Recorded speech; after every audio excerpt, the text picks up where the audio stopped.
Hi, in this video we will explore class activation mapping, which is a technique to add interpretability to the classifications that we produce with convolutional neural networks. So learning goals are to use class activation mapping to interpret the output of classifiers and describe the trade-offs between two of its variants, the original one and something called Grad-CAM. So ResNet 34, as we're using it on this particular image, identifies this as a tabby cat with 59% confidence. This is something that we're using as our prediction. We took a pre-trained ResNet 34 that has the weights of ImageNet 1K, and we're getting this output. We want to know if this makes sense. The ResNet, bear in mind, has 512 activations of shape 7x7 on its last layer. We're going to use this information. We're going to use this 7x7 activations that come on the last layer to visualize what is activating on the image that is related to the class. So as you might remember, in the last layer of the fully connected part of the model where we're producing the classification, we're going to have a unit for the class that we're predicting. If we're predicting tabby cat, we're going to have a unit for tabby cat.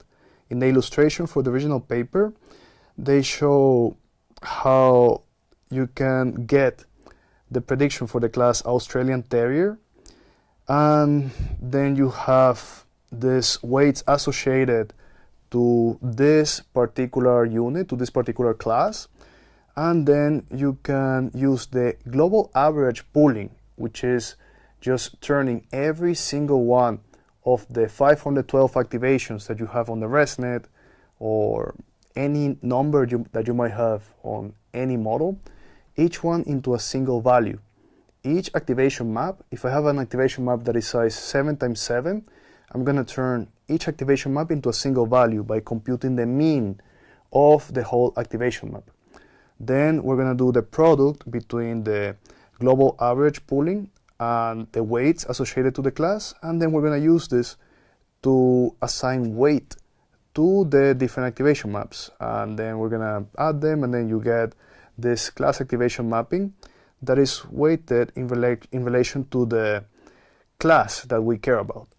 So this is something that allows us to see which are the areas of the image that are activating the most in high correlation to the target value. This is something beautiful because we can now see what is the network using to support its decision.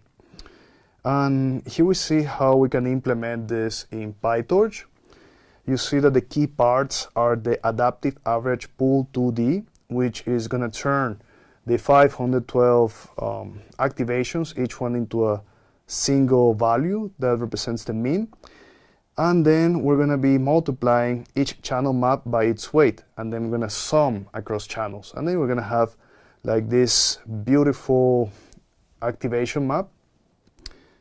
And then we need to resize it. We need to make it the original size of the image that we fed into the model in order to see what are the areas that have the highest activation. To extract the activations, we're going to be using something called a hook, which is a function in PyTorch that allows us to register sections of the model and then get what are the activations that we get when we do the forward pass.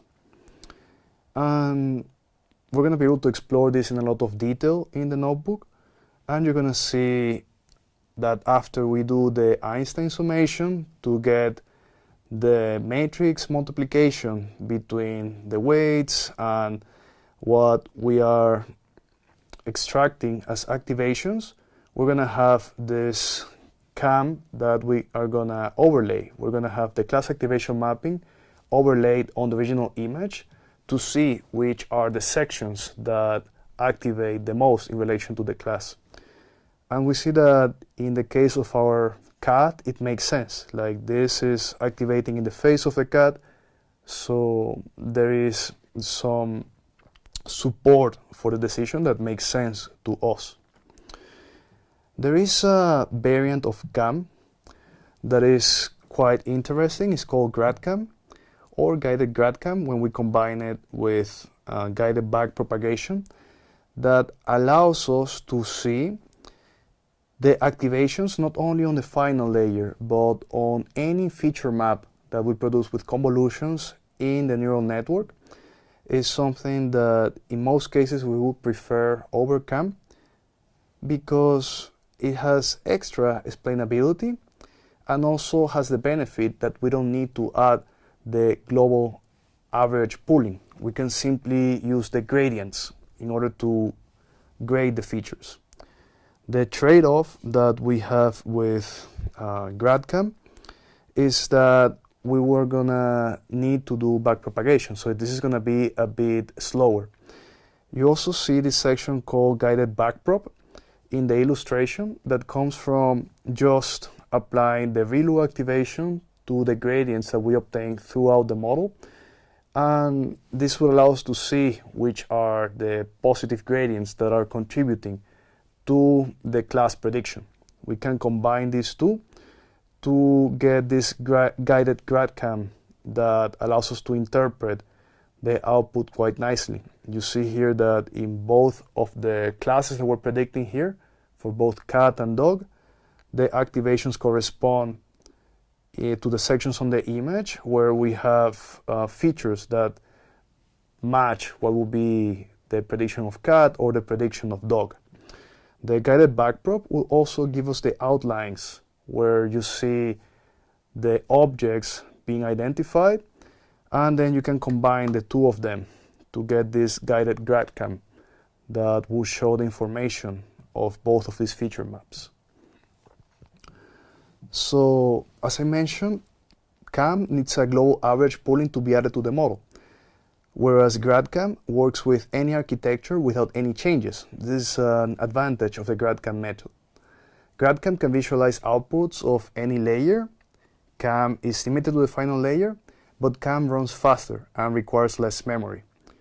So that's something to keep in mind. This is a strength still of the CAM method. We don't need to do backpropagation in order to produce the class activation mapping. So this is something that I encourage you to play with.